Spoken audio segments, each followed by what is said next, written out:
in the north and the British clans up here in the north. So he would often kind of play both sides against each other for his own political gain.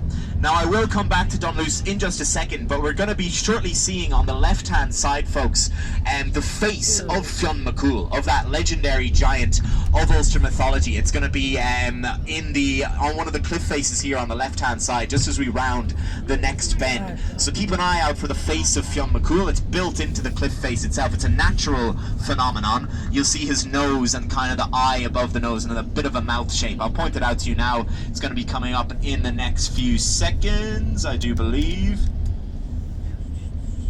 Yeah, it's just up here ahead, folks. Oh no, hang on, it's around the next bend.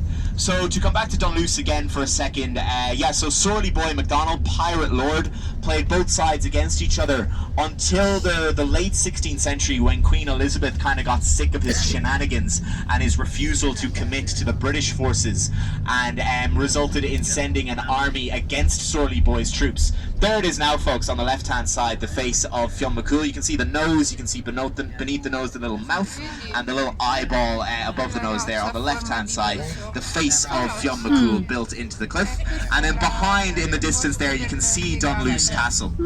So yeah, in the late 16th century, Queen Elizabeth got fed up with Sorley Boy's antics, launched an armada against his forces. His forces were actually stationed on Rathlin Island, and so launched an armada against Sorley Boy's forces and utterly slaughtered them where they were stationed on Rathlin Island.